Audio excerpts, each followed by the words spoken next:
Assalamualaikum warahmatullahi wabarakatuh. Berjumpa lagi di pertemuan kedua pembelajaran daring untuk kelas 7, khususnya mata pelajaran PPKN. Setelah di pertemuan pertama kemarin kita belajar dengan Ustadz Bagus, yang kedua ini akan dipandu dengan saya. Di materi yang di pertemuan kedua ini mengulas sedikit ya. Yang kemarin ada tentang macam-macam norma. Yang pertama ada norma agama yang kalau diringkas berasalnya dari Tuhan, yang mempunyai mempunyai hukumannya itu berupa dosa, yang modelnya dia itu pasca bayar kalau saya menganggapnya.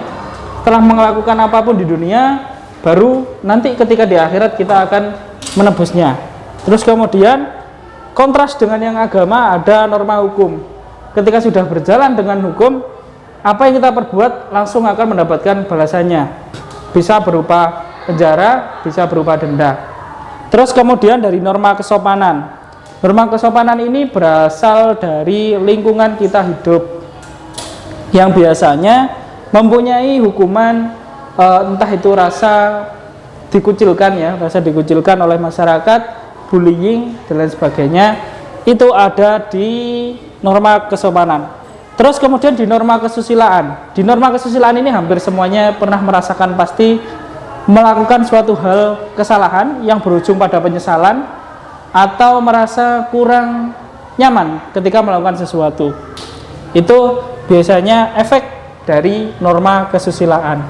Setelah dari macam-macam norma yang sudah kemarin disebutkan juga oleh Ustadz Bagus, pembagian norma ini ada dua. Yang pertama adalah secara tertulis.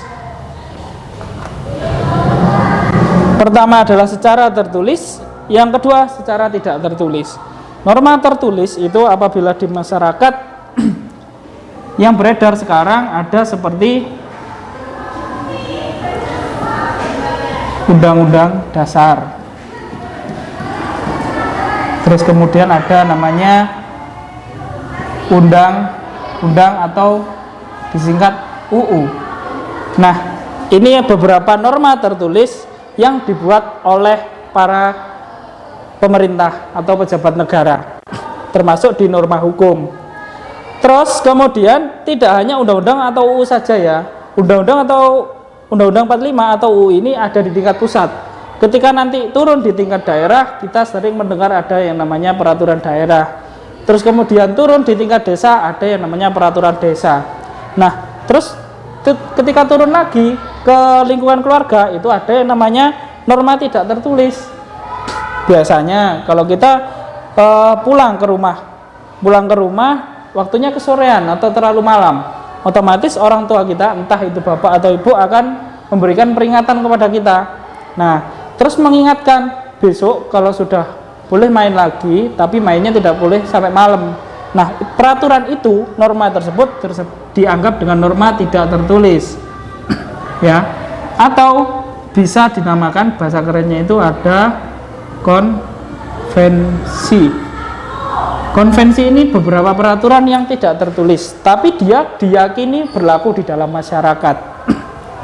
Setelah dari pembagian norma dua ini ya, simpelnya tertulis dan yang menjadi kebiasaan. Terus ke hubungan antar norma. Hubungan antara keempat macam ini. Yang pertama antara hukum dan kaidah lainnya itu saling mengisi. Kalau yang pertama agama, tadi ya ada beberapa kaidah agama yang kemudian dimasukkan ke dalam hukum. Contohnya dalam masalah zina tidak boleh, dalam agama tidak boleh, dalam hukum pun juga sama, mempunyai aturan di dalam situ, yang kemudian akan mengganggu masyarakat. Nah, mengganggu masyarakat ini adalah efek dari norma kesopanan. Dari kesusilaannya akan timbul rasa menyesal setelah melakukan hal tersebut. Itu salah satu contoh dari keempat norma yang saling berhubungan. Terus kemudian kaidah sosial mengatur kehidupan manusia dalam hal-hal hukum yang tidak mengaturnya. Sama, kalau yang tidak hal-hal hukum yang tidak diatur ada di kesopanan sama kesusilaan, karena biasanya tidak tertulis tapi sering kita yakini. Di Sebab yang terakhir, ada tujuan dari dibentuknya norma. Yang pertama jelas mengatur perbuatan seseorang, ya mengatur perbuatan seseorang supaya dalam lingkungan masyarakat tersebut masyarakatnya itu jadi damai, masyarakatnya itu jadi kondusif, tidak ada yang seenaknya sendiri.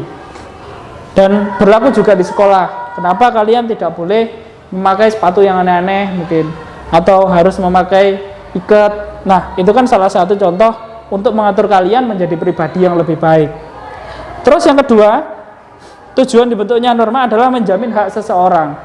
Andaikan, bayangkan ya, kalau di dunia ini tidak ada yang namanya norma, tidak ada yang namanya aturan atau kaidah, otomatis kehidupan di sekitar kalian itu akan chaos ya, akan ribut, karena tidak ada yang memberikan jarak gitu loh, langsung semuanya jadi satu gitu.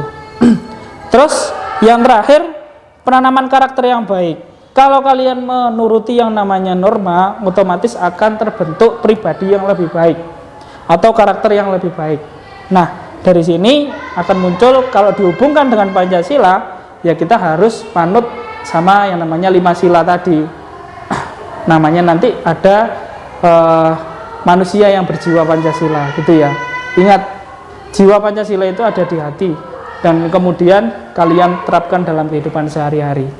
Nah, untuk pertemuan yang kedua ini ada beberapa bahasan ya, nanti mungkin akan selesai dalam satu kali. Cukup sekian dari materi PPKN yang kedua. Terima kasih. Assalamualaikum warahmatullahi wabarakatuh.